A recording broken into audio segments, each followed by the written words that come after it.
to say, okay, it's okay to fail because you're going to be loved no matter what. I had to look at it from a long term because I wasn't going to give up on the game. Right. So I had to say, okay, this year I'm going to get better at that. Next year, this, and then so forth and so on. And then patiently I was able to catch them. The first question I want to ask you, because so much of your content right now that you're creating here at Granity is aimed at helping young people, aimed at helping children. And as a father of 4 girls, I wanted to ask you, what's the biggest thing you've learned about yourself by being a father? It's amazing. Like when you become a parent, things become much more, life becomes, it lines things up for you a little differently, right? Like before you have kids, me and my wife, we can travel anytime. There's work and, you become you have a very clear focus. When you have children, it becomes about them. It's not about you guys anymore, right? And so that shift, it's a big one. It's one of kind of a selfishness together, and then to being absolutely selfless and doing anything you can for your kids. And so what I'm trying to do is create content to teach them first and foremost. That's why I started this whole thing, is just reading stories to them that I felt like didn't exist. Our kids are athletes. And they love reading about princesses and all these fairy tales. And, they get a little sick and tired about the man saving the princess every time. And, the same old stuff, magical wands and all that. My kids are athletes, man. They want to learn about soccer balls and basketballs and volleyballs and, magic that comes from that. Yeah, and I love that you're encouraging young people to think more imaginatively about sports. Yeah. And I think that's where you go a step deeper. For me, observing you and learning about you and hearing you speak in other interviews and everything, what I'm fascinated by is that you've dealt with things in life pretty head on, right? You've always gone at it. What took you a while? What was something in your life that you were shy about originally, or that took you a while to go head on with, but then finally you got there and you figured it out? Writing Dear Basketball. That was a hard jump, because I'd written before. I started writing probably about 17 years ago. And so practicing every day, a lot of things that I wrote were ads. And so when you write an ad, nobody looks up at who wrote the ad, right? You can there's a certain anonymity that comes along with that, right? But writing Dear Basketball was different. It's putting it out there for the world to see. It's trying to create a short film. And I didn't know if I could do it, man. And it was my daughter who kind of put things in perspective for me, Gianna. She's now 13. And she was like, well, you always tell us to go for it. So She put you on the spot. Yeah, she put me on the spot. She was like, you going to talk about it? You going to be about it, basically. And, and that gave me the final push. I love that. When you started writing 17 years ago, did you envision that one day you would move into this storytelling space, or was it just something you enjoyed at the time? No, man. It was just something I enjoyed, and I enjoyed writing ads. It was something funny about trying to distill a message down into 30 seconds or a minute, depending on the budget. You know what I mean? Trying to say something important, trying to speak to the brand attributes, but also speak to something that's greater and that has a stronger message, stronger philosophical message. And how do you connect those dots? So putting that puzzle together was something that was really intriguing. Yeah. But I never thought I'd be writing novels or movies and that sort of stuff. Never, man. I love that, man. I love it how everything evolves naturally. And actually hearing you say that, it reminds me. So my vision when I was sharing earlier became very clearly making wisdom go viral. Mm-hmm. And I was like, how do I take these teachings that are like so sacred, they're hidden away in these books, and how do I make them really relevant and accessible and practical to the whole world?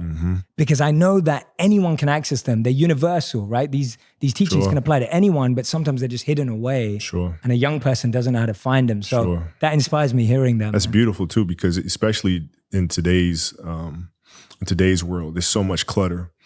It becomes harder for kids to try to weave through a lot of the crap that's out there to find stuff that's actually beneficial to them. Yeah, I think you reminded me, I think E.O. Wilson said, we're drowning in information, starving for wisdom. Yes, right? Sure. Especially, and that's why I think your work is cutting through, because I think what you've managed to do with your new work is that you're finding ways to connect with what people care about, but you're taking it a step deeper. Yeah. Right? Yeah. You're not just settling for let's talk about sports. It's not just about sports. It's about life, right? It's about the metaphor that sports has for life. I mean, sports is the greatest metaphor we have in terms of dealing with life. Because, even if you listen to music will give you guidance. right? That you can then meditate on and think about how you would apply it. In sports, you have to apply it in the here and now. I mean, you're faced with challenges moment to moment. You're faced with pressures and anxiety and communication or the lack thereof and all this other stuff. Like, it's in the moment. So you have to live it. And when you practice those things, you become better at it. But I just feel like in this day and age, our children have become less imaginative about how to problem solve. And parents and coaches have become more directive in trying to mandate or give orders or teach kids how to think and teach kids how to behave versus and tell them how to behave versus teaching them how to behave. And so that's why I'm creating these stories and creating this content. Yeah, I love that. I think it's so true. When you treat people as kids, then they always be kids, right? Even when they grow up. Yeah. And for you, it was really powerful because you've talked about this before, where your father said to you, like, whether you score 0 or 60, like, I love you. Yeah. Tell me what that statement meant to you at that time, and how did it actually motivate you to continue scoring 60 rather than go, oh, I'm all right at 0? Well, it did more than that, right? So like the basketball stuff speaks for itself in terms of what that comment did for me in terms of giving me stability and giving me confidence to say, okay, it's okay to fail because you're going to be loved no matter what.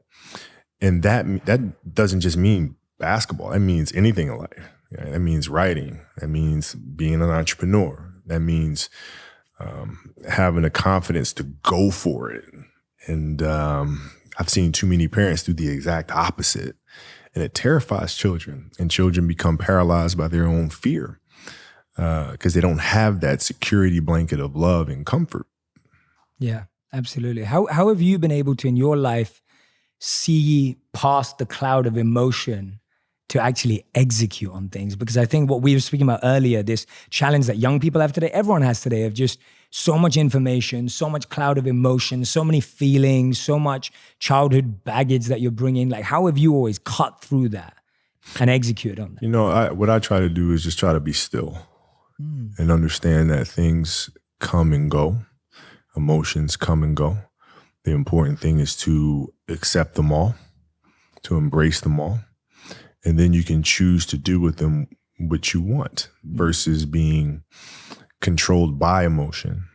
You know, a lot of times I've seen players, even myself, when I was younger, being consumed by a particular fear, and to the point where you're saying, okay, it's not good to feel fear. I shouldn't be nervous in this situation, like, nah.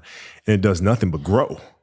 Versus stepping back and saying, yeah, I am nervous about this situation. Yeah, I am fearful about this situation. Well, what am I afraid of? And then you kind of unpack it. And then it gives you the ability to look at it for really what it is, which is nothing more than your imagination running its course, you know? Yeah, absolutely. Yeah, I love that. Because what you're saying is that when you're dealing with something, it's almost like, how can I get to the root of it? Yeah. Because sometimes what we're dealing with, like you're saying, it's an imagination, an illusion. It's not really... It's not really a thing, you know? Like you think about game-winning shots or game-winning free throws, and people go to the free throw line and they're nervous about it. Well, what are you really nervous about? If you unpack that, okay, you're nervous that you're going to miss the shot. All right, so you missed the shot, then what happens? People are going to be embarrassed. You're going to be embarrassed because thousands of people, millions of people see you miss the shot. All right, and then what? People are going to talk bad about you. Okay. Right. And so you're looking at it and go, are those things even important? You know what I mean? If that is my fear, like what is, you worried about letting your teammates down? Okay. Have you let them down before? Oh, I'm sure. In practice and things of that nature, right? They're still there. Yeah. You know? And so when you're able to unpack it, you kind of look at it for what it is, which is really nothing. Yeah. I love that. Breaking it down. I think that's so important. I think everyone who's listening and watching right now, next time you're facing a fear, next time you're going against something, do that. Like literally unpack it. Don't just settle for your first answer, because the first answer is rarely the right one. Yeah, don't hide from it. You know, you got to be able to look at it and, you know, and deal with it head on. Yeah. I love that, man. And you talk about that because you talk about, you know, when you talk about missing 5 throws and you talk about getting over yourself. Yeah. Right? Like getting over yourself. How did you get that mentality of just being like, I need to get over this. Like I need to get over myself. You know, trial and error. You know, you grow up and you make game-winning shots and it's awesome. And you come back the next day and miss a game-winning shot and it's misery. And then the next day comes and you're back playing again. And you understand that life has this cyclical nature where it's, you know, what you do on Monday is fantastic, but then Tuesday is a bad day. But guess what? There's Wednesday. Yeah. So are we just supposed to live our lives like this the whole time? You know, versus just staying like this and understanding that it's really just a journey of evolution every day. It's just constant improvement, constant curiosity, constantly getting better. The results don't really matter. It's the figuring out that matters. Yeah. And we all get obsessed about the results. Yeah. Like we get obsessed about like the output, not the input, of not figuring it out and not like changing things. What you said, trial and error, like the experimenting. Yeah. We forget to do that. It's unfortunate, man. Like I've seen a lot of players, especially now, in youth basketball dealing with that. You have players that are like bigger and faster and stronger, and their coaches are just coaching them for results. We're just going to use your size because you're bigger than every other 12-year-old out there to dominate today. But they're not growing, right? So they're just based on that result, but they're not focused on growing this young child into becoming a better athlete. And through that, teaching them how to become a more well-rounded person. And we're missing that. Yeah. See what you've said there, I want to ask you this, and I'm not saying because you know yourself best and you know how you've got there. So I'm asking it from a place of humility, of learning. When I look at you, I'm like, your superpower isn't just your work ethic. Your superpower isn't just like figuring things out. Your superpower is like you think strategically. Like that's a very strategic thought of saying this person could be this in the future if they were developed as a whole individual, rather than just like, let's use them for the short term. Right. Like, where did you develop that from, that ability to see beyond, to think deeper, to reflect deeper? Where did that come from? Well, I had to do that because, I growing up in Italy, when I first moved over there, it was, I didn't speak Italian. I didn't have any friends. I had the game of basketball, and through sport and playing soccer, I was able to make friends and build connections. But it was a lot of time spent alone. And when I came back to the States, I wasn't the most athletic kid. I was really scrawny, like really, really skinny, and had like major knee issues because I was growing. So I was the dorky kid with high socks and big old knee pads. It's fashionable now. It's fashionable now. It wasn't then. It wasn't then. And so I had to look long term. Because in the here and now, I couldn't compete with these kids. I mean, there's kids that were like 12 years old with beards. Like, I can't. What am I supposed to do with that? Like, they're doing windmills and dunking backwards, and I'm happy to like tap the backboard, So I had to look at it from a long term because I wasn't going to give up on the game. Right. So I had to say, okay, this year I'm going to get better at that. Next year, this, and then so forth and so on. And then patiently, I was able to catch them. Yeah, I love hearing that. Because I think so many of us you believe like when you see people like yourself, it's like, it's so easy as an excuse to ourselves to just be, oh, you're destined for it, right? You were made for it. It's kind of like that kind of, oh yes, but when you talk about saying, oh, actually, when I started, I didn't have the physicality that meant that I was going to make it. Like you had to figure it out, and I love it. Figure it out, man. It's just piece by piece, and it's the consistency of the work, which I feel like a lot of parents are missing today because we're not teaching that to our kids. We tend to say like kids don't want to do the work, but in reality, it's when we're failing them because we're not leading them the right way and teaching them, how to fish. You know what I mean? And so like the consistency of work, Monday, get better. Tuesday, get better. Wednesday, get better, right? And you do that over a period of time, not like 1 month or 2 months. I mean, it's 3, 4, 5, 6, 7, 8, 9, 10 years. And then you can get to where you want to go. Yeah. I think it was Bill Gates who was talking about that. He talks about how like we overestimate what we can do in 1 year and underestimate what we can do in 10 years. No doubt. Right? Like it's like that, No doubt. I think everyone thinks about it, like, what can I do right now? Like, how can I make it happen? But like with you, I think people always ask you also like, how do you deal with losing or failure? What I'm intrigued by is how someone like you deals with winning. Because you've won again and again. And like I was saying earlier, you won, obviously we know you won in basketball big as an athlete, but you're winning now, even in the work you're doing here as a storyteller, as a producer, right? Yeah. It's amazing to see so many incredible awards coming through. How have you dealt with winning? Like when you win, what goes through your mind to help you to continue with? Well, it's a little different. Like in basketball, it was different because I expected to win. Like I expected us to win championships. I expected us to win 5. Quite honestly, I expected us to win 8. And so when you have that vision in sports, it's a direct competition. Like I know how hard they're working. I know how hard we're working. I know what their strategy is. I know what ours is, So it's a little different. So when we went in the NBA, it was like, yeah, we expected to do that. But now we're going to come back and we're going to do it again, And so it's that constant like, all right, you're churning. You win one championship. I'm back in the gym the next day, working, getting ready for the next one. Now, it's different because it's not about the awards. You know, you just wind up trying to create something that's going to inspire someone that hopefully, you know, through that inspiration, they can inspire somebody else. And what I've come to learn as my career went on is that's more significant than any championship. Is how do you connect with somebody that can then connect with another? And then with whether the awards come or not, you know, that's for, the Academy Award body to decide. Yeah. But, you know, like for us, it's just to try to create things. Yeah. Well, I guess now that's what shifted, that now the intention isn't even expecting to win, it's expecting to change lives. Right. Right? Like your content is really about making a difference and an impact on young people's lives. Sure. Which I think is like the biggest way of winning. I think so. I mean, you're looking at 62% of young children are dropping out of sports. 62%. And they cite the fact that it's not fun anymore. Well, what does that tell them? I mean, that's telling us as grown-ups are getting in the way. Get out the way. Let these kids be imaginative, which, you know, like in our stories, it's important that, yeah, there's a fantasy nature to it, right? But it's rooted in reality, right? When we have fire-breathing winged horses and things of that nature, those are actual drills that are taking place. We don't have fire-breathing winged horses actually performing that, but we do have ball machines that are spitting balls at tennis players, right? And so all of our stories are all anchored in an element of truth, so that children feel like when they are doing these drills with these ball machines, they can envision maybe it's a fire-breathing winged horse.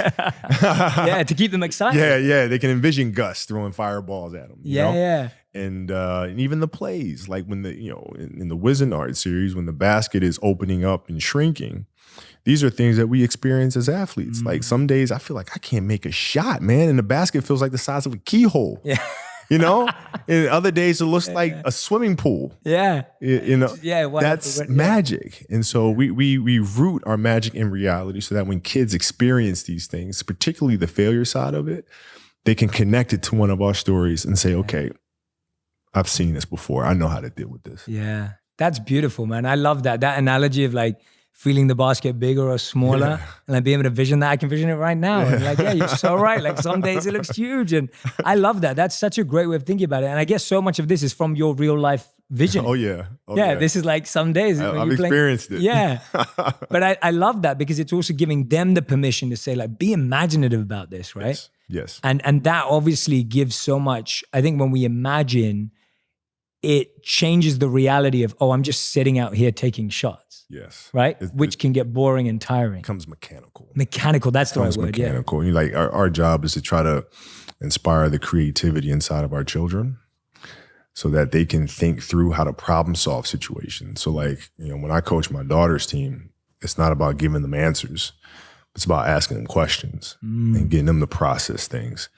Right? When the game is being played, I'm not sitting there giving them answers or barking out things on the sideline. I sit down and I'm quiet. My assistant coach sits there and she's quiet. And the kids figure things out for themselves, or they don't. And then they come back and there's always questions. And then you kind of ask them more questions and you help them figure it out. But then you see their level of excitement to practice every day increase because it's a process that they are owning, right? They're not coming to get orders barked at them every day. They're coming for kind of their personal quest to get better. Yeah. And how do your daughters feel about you coaching? I guess that style makes them feel comfortable, but how have you been able to manage that with the pressure of you being there?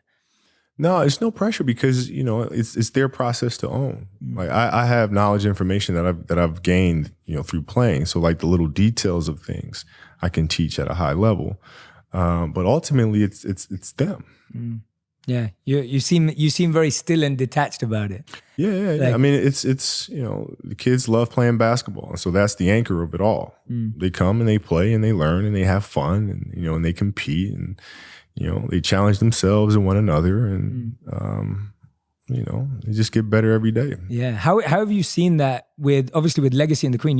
You chose tennis. Yeah. Like what was the choice of sports about? I'm intrigued by that. Yeah. Why tennis? Yeah. So like the first novel we did was the Wizenard series. It was important for that to be basketball because I wanted the first story to be one of empathy and compassion. And in team sports, if you don't have that, you can't win. Right. And so it was important to tell the tale of a basketball team dealing with their own personal fears and have those fears and insecurities lead to empathy and compassion for others, right? And with the second story, I wanted to look more internal, individually, and look at how do you deal with the inner challenges, the kind of the self-negotiation that takes place inside of our own heads. And there was no sport better than that than tennis. There's golf, but tennis, you have more movement, which to me symbolizes life in general, because there's a lot going on, right? There's the elements in tennis that you have to deal with as you deal with in golf, maybe not to the same extent, but they're still there. And then there's the confrontation with the person across the net from you. Yes. Right? As well as the strengths and weaknesses in your own movements and how you feel in your own body. And because of that, it was important for this story to be a tennis story. I love that. That makes complete sense. And give me an example of that self-negotiation. I love that word, and I get that. Can you expand on that a bit? Like, you know, you're out running on a track, working out, and you start talking to yourself saying, man, my knee is really sore right now. Maybe I'm doing too much. Sounds like me. Maybe I need to back off, you know. Man, my lungs are burning. Maybe I can just slow down here. I'll do like an extra 2 sets tomorrow. You know, it'll be okay. Yeah. Right? That sort of stuff. Yes. Like that stuff's dangerous. Yes. And that's when you just got to say, you know what? I'm not negotiating with myself. Yeah. The deal was already made. The deal was made when I set out at the beginning of the summer and said, this is the training plan I'm doing. I signed that contract with myself. I'm doing it. You know, throughout that process, you'll start talking to yourself like, man, I think I need to, maybe if we, nope. No, this is non-negotiable. Yeah, non-negotiable. Yeah. Yeah, I love that. And for you, empathy and compassion were things that you'd been through. Like that was personally inspired work. Yeah. When did it come to your awareness that empathy was something missing for you and that you wanted to develop it? I had a teammate that spoke to me and said, hey, Cole, you know, I just want to feel like as a teammate, you need me. I was like, well, duh. I can't, you know, like that was my immediate reaction. I was like, dude, yeah, of course. But I had to kind of think about really what he was saying and where that was coming from for him and his story and his journey and what that meant to him. And that opened my eyes to there's a bigger game being played. It's not just basketball, but it's the emotions of each individual and the backstory that they're carrying with them, the baggage that they're carrying with them. And if I really want to be a champion and be a great teammate, I have to understand what those mean to help them become better and in turn help me. Yeah. And do you think this content's going to help all the content you're creating here at Granity? Is that for you to help build better bonds between parents and kids? Like, are you hoping that the podcast, for example, like kids are going to listen to it on the way to school or on the way back? Or like, how are you imagining people consuming the work? Yeah, I mean, I imagine it in different ways, you know, but like ultimately people always figure out a way to do it that's comfortable for them. But like, you know, which is why in everything that we do, we try to create the highest quality of product. Right? Like, you know, people will sit down and tell me, they'll say, okay, well, audiobooks, a very small percentage of people listen to audiobooks. We don't really have to invest too much in doing audiobooks. And what? Excuse me? No, because what if that one person just listens to audiobooks? That one family enjoys audiobooks. They have to get the best experience that I could possibly give them. So that means using a London orchestra. That means doing full symphonies. That means having Felicia Rashad read the stories. Like, it means everything. The books themselves. I got this all the time. There's no money in making books, man. Nobody makes money in books. And I'm sorry, you want to make a book with using what material? You know, like, you know, I'm like, yeah, because children matter. So like, I don't know how they're going. I imagine how they're going to be consuming content. But ultimately, it's my responsibility and our responsibility as a studio to make every single thing that we put out the highest quality possible. Yeah, no, I can imagine parents listening to it on the way to school. Yeah. I can imagine listening on the way back or on the way to practice. Sure. Or things like that. Like, I think it's cool. Well, the Punies for sure. Like the Punies, I was like, you know, when I first made the Punies, we're going to release it in the summer. I think we released it in August. I think it was August, around the same time.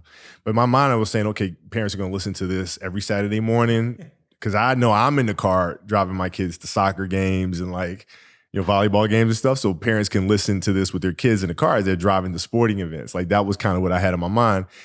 And then when it came out, it's like, teachers were using it more so than anybody in classrooms and doing like classroom reports on the punies and all sorts of stuff. So, never know. It seems like you study life a lot, right? Like when you're talking about all of this imagination, which stems from your own work, like, for example, like when you're dealing with empathy and compassion, it's reflected in the content. When you're going through these visualizations of what could this look like, it goes in the content. You study life a lot. What currently are you studying, and what kind of gets your imagination really growing right now? Like what keeps that moving for you? There's a certain element of truth in everything, and the creativity generally comes from personal experiences first, and then you kind of look on a broader scope of, okay, how do you take something extremely personal and then channel it in a way for masses to understand or get their arms around, sort of thing. But it always starts in the element of truth, and then you start unpacking that by sitting in thought and figuring out like character and, who is this person and, who's his family. And then that's when I start getting in trouble, because it's like the questions don't end. Yeah. So I have like books and books and books and books and books and books and books and books and books of backstory, because it's not good enough just to say the character's this way. Yeah. Why are they that way? Yes. Well, the parents. Well, where do the parents come from? Where's the dad come from? Why are they raising a kid this way? And then, what does it have to do with the economy that's around them? And then, just one thing leads to the next, and then you're just writing all kinds of stuff. It's crazy. Yeah, that's awesome, because I think so many of us get, in our lives, we get stuck with imagination because you kind of get into that autopilot mode. Yeah. Doing the same thing every day, same routine, same drive to work. Yeah. And it's like, I feel that what you're sharing is, that's easy for anyone to do. It's not like, because you're Kobe Bryant, you don't feel that. Everyone gets into that. Sure. But you're able to find these creative outlets. Yeah, well, like creativity is in everything, like even in consistent, like what I found is creativity a lot of time comes from structure. I agree. I'm You know so what I'm glad saying? you said like that. when you have those parameters and the structure, then within that you can be creative. But like if you don't have the structure, you're just aimlessly doing stuff. You're just like, yes. Where are you going? So like having a clear structure of understanding, okay, this morning I'm gonna, like when I was writing a Wizard Art series and outlining Legacy, I come in the morning, 7 a.m. and I'm there. I'm writing backstory from 7 to 12. Then I go pick up my kids, and then I come right back and I'm writing again. So like within that structure, my mind when I go to sleep is already like planning of what the next day is going to be, because I know, what it is I have to do. It's that consistency and structure. Yeah, I couldn't agree with you more. I'm writing my first book right now. Oh, wow. And a lot of people have been asking me like, Jay, and I'm like that. I have a very scheduled focus on writing, and people be like, well, how do you find inspiration at that time? What if you're not inspired at that time? And I'm like, no, the structure helps spontaneity. Yeah. Right? It's that consistency that breeds creativity. Well, that's the thing too, is like, people think like you're just kind of mulling along, and all of a sudden, aha, like the show that we have on ESPN now called Detail, basketball, sports breakdown show. That came to me when I was walking around with my wife shopping. Yeah. And I look at a piece of fabric and I'm like, wow, this is really the detail. And this thing is, oh my, detail. That's the name of the show. And then everything came from there. But I had been thinking about a show like that for like a year. Yeah. And I couldn't shake it loose. I'm like, what? I gotta find a sports show that I'm going to do, but it can't just be basketball focused, has to be broader. And I want to hear from the best minds in the world. I want to hear from Peyton Manning. I want to hear from, what is it? For like a year. And then all of a sudden, boom. And so people think it just comes out of nowhere. Yeah. You got to like obsess over it for a while, and then it kind of pops loose. Absolutely. Yeah. You had to plant the seed well before to see the fruit. Yeah. And you got to water it all the time, man. Like you got to sit down and watch other shows that are out there, and like, and then ultimately you just find, like when the answer comes to you, it's like, my God, I could have thought of that on the first day. I remember John Williams told me that. He'll sit for like 2 months to try to figure out what the melody is. Yeah. And he'll just be playing. He'll be at his piano all day. He'll say the only day he'll take off is Sunday because his wife forces him to take Sundays off. And he'll just be sitting there writing. And then it just comes. Yeah. And he's like, I seriously could have thought of that on the first day. Like, why? It's just so simple. Yeah, absolutely. And that's what people don't realize as well. Like when you go out, then you're shopping with your wife and you see the detail and you're like, okay, that's the show. And then you go back into consistency to create it. Yeah. It's like, it wasn't just like, oh, now I thought of it, I'm just going to throw that idea. It's like, now I'm going back to the drawing board, have the name now, build around it. What I try to do is shoot the idea down and figure out everything that's wrong with the idea. Ooh, okay. Right? This show won't work because, like Detail, for example, is like, this show won't work because it's not for fans. It's for the 1% athlete. Yeah. All right. Well, will it be successful? People connect to it. Like, you start unpacking every little thing. How will we shoot it? Can I even get Peyton Manning to do it? Could I get, and you start shooting them down. Same thing with the novels, like characters and plots and stories. Does this make any sense? No. Here's why. Pop, pop, pop, pop, pop, pop, pop, pop, pop, pop, pop. And I felt like that really helps me. Yeah, I like that approach a lot, actually, because I think sometimes, especially right now in the world, we go to the wishful thinking side. Yeah. Like you have the positive vision and you're like, oh, this is how it's going to turn out. Right. And then you ignore the bad stuff. Yeah. Or you ignore the kind of like the potholes or the loopholes because you're just like, oh no, I don't want to focus on the negativity. Yeah. But actually what you're saying is if you're aware of it, of those known unknowns, then you can actually break them down yourself. Well, yeah, it's just like the same thing for any great movie. You have to have the antagonist. Yes. A strong villainous character will really drive the narrative along. If you don't have that, you have nothing from which your hero has to bounce off of.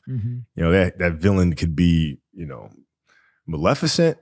It could be something inside of you. It could be whatever, but you have to have that clear antagonist that's driving the narrative forward. And so in this sense, it's the same thing. You pick apart the negative, and from that, you can then move forward. Absolutely. What I'm loving here right now is that all I'm hearing is like Kobe the storyteller. Like I'm loving it. Like what I feel is like what I'm hearing about is your obsession and obsessiveness with stories. Yeah. And it's not just like, I'm sharing this. It's like you've really studied stories. Like you've really broken them down and understood it. Tell me about where that obsession comes from in general, like how you find obsessiveness and how you've applied that to story. Yeah, obsessiveness just comes from something that you love. Like you really love it. You'll go through fire for it. You'll go through the ups and downs with it, and you'll just keep at it because you love it so much, And story for me started a long time ago. I had a great English teacher at Lower Merion High School named Jane Mastriano, and she explained to me the art of storytelling my sophomore year. And that's where I started falling in love with it and understanding story structure, how to develop compelling characters and how stories are the driving force, whether they're inspirational or informational, that really change society. Yeah, absolutely. Yeah, we're defined by the stories we tell ourselves, whether personally or outside of the world. Absolutely. And it seems like you just mentioning that, it just shows the role of teachers. And now when you find that teachers are using the work you're creating to teach, that must be amazing. Comes full circle. Yeah. It's a pretty cool feeling, man. Like growing up, when I was in high school, man, I didn't read much at all. Yeah. Because basketball was my thing. Now, if you give me a basketball book or like a sports book or like a sports psych book, I'm devouring that. You know what I mean? Because it was a clear focus for me, which kind of gets me into this market a little bit too. Because like for our active children that love being outdoors and playing all the time, they're not reading. No. But they're missing out on so much by not reading. But they will read if there's something that they feel like speaks to them. So true. And so now I think we get more readers in the world because of it, hopefully. That's so true. No, I think so. I agree with you. Like for me, and this is why everyone's different, and I think there's such a need for what you're doing, because when I was growing up, I never enjoyed fiction. Mm-hmm. And so I thought I didn't like reading because all the books that the school suggested were fiction books. Right. And then when I was 14, my dad handed me an autobiography and a biography. And I devoured it. And then I started reading because I was like, I want to hear about real people who break and who develop and who learn and grow and like have been through failure. And like, I want to hear about rags to riches. And I want to hear about real people who went through real pain. That's right. But I grew up believing that I didn't like reading. Right. And I think you're so right. I think there's a lot of kids out there who think they don't like reading or they think reading is boring. It's a problem because like what I found in the industry, which is why we publish, because a lot of publishers want to publish the same type of story, with the same type of plots, same looking characters, not a lot of diverse characters out there at all. And so we said, you know what? We're going to have to do this on our own. This way we don't have anybody in our way telling us what the market wants to hear. I don't care about that. We write stories that come from the heart, and our characters are going to look like my daughters, because my daughters don't have characters out there that look like them. It's a great point. So they're going to look like my kids, and we're going to go from there. Yeah, I think what you've just raised there about diversity and representation is huge. Oh, it's huge, man. Huge. Because I don't see it, man. And like, you know, books is just the first thing. Publishing is the first thing. Now, if we look at animation is even worse. It's even worse, you know, in terms of developing characters, diverse characters. But even beyond that, the animators themselves, there's no diversity in that industry. Right. None. And I'm talking not just racial diversity, but gender diversity as well. Yeah. And so there are a lot of things that we need to take on, that we are taking on, and hope to make the world and the industry a better place because of it. Yeah, no, I fully agree with that. I'm a British Indian, right? Born and raised in London, Indian, never seen any character that look like me anywhere. Right, because they think, you know, the mass market, it's not going to appeal to the mass market, so we're not going to do that. Yeah, exactly. Wait, what? What? Yeah, and everything's spreading so fast now, and everything's global now. Yeah. Right? Nearly all content is global now, and most global markets are growing everywhere. So the need for people, especially young people, being able to see themselves in characters. And it's not, and I think it's a deeper point that you're making, is you want to be able to see your story in someone. Right. Right? Even just beyond like color and background. It's like your story, your experience of life. When we made Dear Basketball, we got a lot of pushback from people. Like, I took it to some very prominent studios at first, and they all said, yeah, no. Because you said basketball is too sports specific. Nobody's going to connect with this sort of thing, because, you know, there's a lot of people out there who don't watch basketball. And I'm like, well, that's not the point. It's not the point. And so it was really a case study. Even with our novels, everybody was like, sports novels, nobody's going to read that. It's too much of a niche market. I'm like, sports is bigger than that, man. And so we made Dear Basketball to really prove a point that you don't have to watch basketball at all to connect to the journey of a dream. Yes. You know? And once we saw that connection, was kind of validated our point of view. I think that's a massive point of view. And for anyone who's listening or watching right now who thinks because Kobe Bryant wants to do something, it just happens, it just shows you have to do it yourself sometimes, because not everyone's going to believe in you. Certainly not. Certainly not. And what you'll see is, you know, once you start doing it, and now people want to come and jump in, but I'm like, you know, you kind of forced us to go about this ourselves. So I think we're just going to build it from the ground up ourselves. But thank you. Exactly. They saved you. Yeah. Right? Like, thank you. Appreciate it. Because if you had signed on, you know, we just be kind of going with the flow. Totally. You can be grateful to them. Yeah. Appreciate it. Yeah, absolutely. No, I agree. It was the same with this podcast, funny enough. When we launched, a lot of people were considering whether it was, you know, gonna, like, you know, you do social videos, like, is it gonna work on a podcast? And there were a lot of people that were not sure. And then, like, we launched some of the biggest podcasts in the world in the health category, which is my world. And it was just like, everyone's just like, oh, interesting. But I'm like, thank you. Yeah. Like, thank you so much for saying no and you didn't think it was going to work, because now I figured it out myself. Yes. And what you said, it actually builds confidence and validation. And Oprah told me this when I first decided to build the studio. And I was asking how Harpo came to be.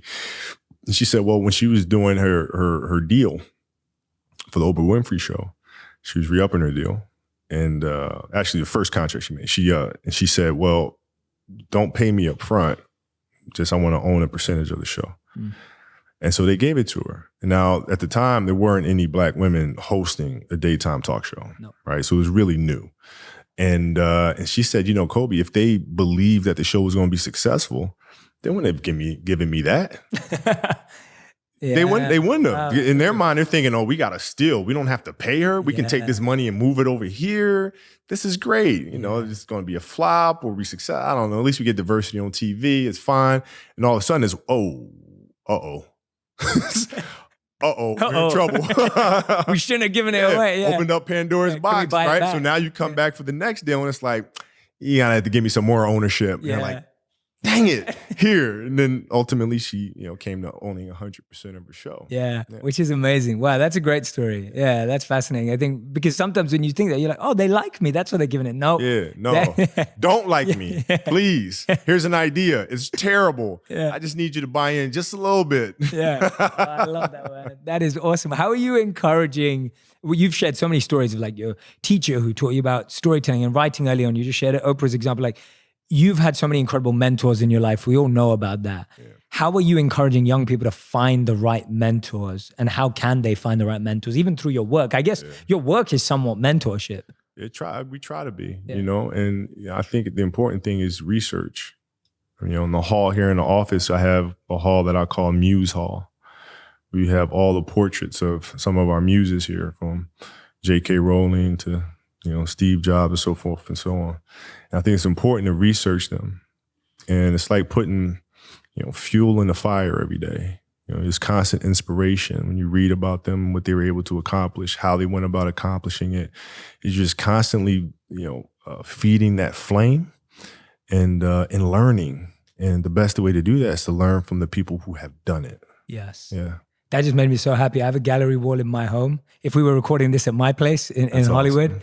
Like I have a gallery wall, Steve Jobs is right there. Yeah. Right. And Einstein's there, and Martin Luther King's there, and there's a few other people. And for me, it's the same thing. It's like sometimes I'm sitting there and I'll be like, well, what would that person do? Like, how would they have dealt with this challenge? Right. And you're so right. I think you can be mentored by people who aren't alive. 100%, because their stories still live, which brings us to the importance of storytelling. Yeah, their stories still live. These muses are here. It's important to learn from them, and if anything, it helps you remember that they are human, just like us. Yeah, these great things that get accomplished can be accomplished by others and beyond. Building Walt Disney Company is not something that people look at and scoff at and go, "Oh, it can't be done." Well, why not? Why not? Yeah. And the more action you take, the more you think is possible. Yeah, because you realize they're people just like us. They make mistakes just like us. And they kept going. Yeah. And we can do the same. Absolutely, man. Well, I could talk to you for hours, but you're a busy man and you got loads of things to do. So we end every interview with what we call the final 5 quick fire, rapid fire round, which means you have to answer in 1 word or 1 sentence maximum. Got it. So this is easy for you. So the first question is, what brings you the most joy right now? Family. Beautiful. Second, what do you want your girls to think when they hear your name? Daddy. Nice. Number 3, your favorite animated film? Pinocchio. Oh, nice. Oh, I was not expecting that. It's the greatest. Yeah. They were in a zone when they made that film. Absolutely. Question number 4, the book that's had the biggest impact on you? The Alchemist. Oh, nice. Okay, great. Question number 5. Your one message to all storytellers would be? Create from truth. It's beautiful, man. Kobe, thank you so much. Got it, man. This has been an honor, man. Thank you. It's such a beautiful conversation. Thank you for sharing so many gems, so many wisdom pieces.